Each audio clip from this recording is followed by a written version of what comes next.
جو غلاف کعبہ وہ زمین کا سینٹر ہے، وہاں پر مٹیوں کو رکھ دیا اور رکھنے کے بعد اس پر اللہ نے برسات کی، تو جس دن برسات کا آغاز ہوا وہ دن جمعے کا دن تھا، اور جس دن برسات رکی ہے وہ دن بھی جمعے کا دن تھا، اور 40 دن تک برسات اس پر ہوتی رہی۔ ان 40 دن اس مٹی پر رنج و غم کی برسات ہوئی ہے، اور ایک دن خوشی کی برسات ہوئی ہے۔ اور یہی وجہ ہے کہ آج انسان کی زندگی میں خوشی چند لمحے کے لیے آیا کرتا ہے، اس کی وجہ یہ ہے ایک دن انوار و تجلیات اور خوشی کی برسات ہوئی ہے، ان 40 دن اس مٹی پر رنج و غم کی برسات ہوئی ہے۔ اس کے بعد جب اس پر ہموار کیا گیا، برسات ہونے کے بعد اس کو کھودا گیا، کھودنے کے بعد اللہ نے حکم دیا اے فرشتوں اسی مقام سینٹر پر اسے چھوڑ دو، اور جب جس دن اسے چھوڑا گیا وہ دن بھی جمعے کا دن تھا، اور 40 سال تک مٹی کو اسی کعبے کے مقام پر رکھا گیا، 40 سال تک، اور 40 دن تک اس پر برسات ہوئی۔ یہی 40 کی جو وجہ ہے وہ یہی وجہ ہے کہ حضرت موسیٰ علیہ نبینا علیہ السلام جب توریت دینے گئے 30 دن کا روزہ رکھا، تو اللہ نے فرمایا موسیٰ 10 دن اور روزہ رکھ، تو آپ نے 40 دن کا روزہ رکھا، تب جا کے آپ کو توریت دی گئی،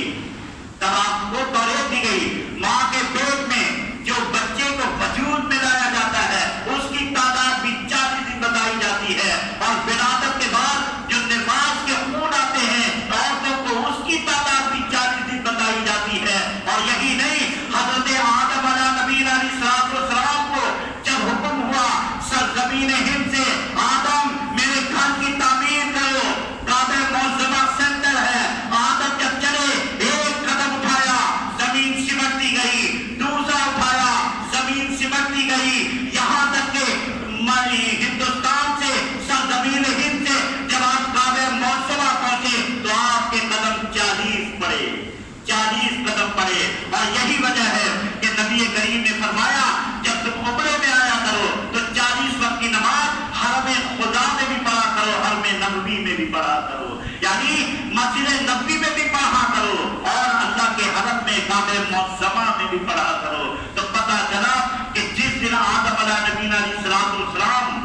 کو کھودنے کے بعد جب مجسمہ تیار کیا گیا، اس کے اندر زندگی ڈالی گئی، وہ دن بھی جمعے کا دن تھا۔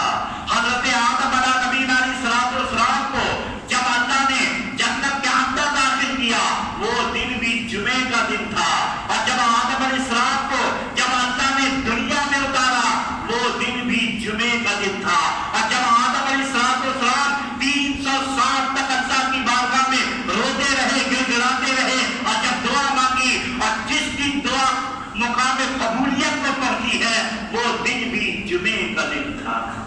وہ دن بھی جمعے کا دن تھا۔ آپ دیکھیں کہ نبی کریم صلی اللہ علیہ وسلم معراج کی رات مسجد اقصی میں گئے، آپ نے سنا ہوگا، کیا آپ نے 2 رکعت نماز پڑھائی، اور تمام انبیاء وہاں پر موجود تھے، آپ نے امامت کی انبیاء کی، تو جب نبی کریم وہاں سے چلے تو آپ نے فرمایا باری تعالیٰ میں نے جو یہ نماز پڑھائی ہے اس کی برکتیں، اس کی عظمتیں میری امت کو بھی عطا فرما، اس کی برکتیں، اس کی عظمتیں میری امت کو بھی عطا فرما۔ تو اللہ نے کیا عطا فرمایا؟ اے حبیب جو حرم میں 1 رکعت نماز پڑھے گا وہ 1 لاکھ رکعت کے ثواب ہے، جو مسجد نبوی میں پڑھے گا وہ 50,000 رکعت کے ثواب ہے، جو 1 رکعت مسجد اقصی میں پڑھے گا وہ بھی 50,000 رکعت کے برابر ثواب ہے، اللہ نے دیا۔ پھر جب آپ یہاں سے چلے مسجد اقصی سے آسمانی دنیا پر گئے،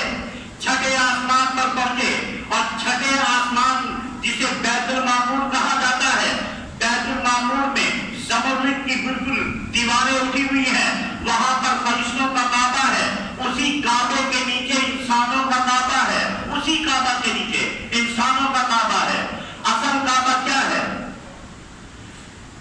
یہ آپ دیکھ رہے کہ یہ لاؤڈ اسپیکر کی یہ اونچائی ہے، غور سے سنیں،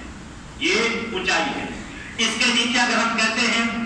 کہ نویت ان اصلی للہ تعالی رکعتین متوجہا الی جہۃ الکعبۃ الشریفۃ اللہ اکبر،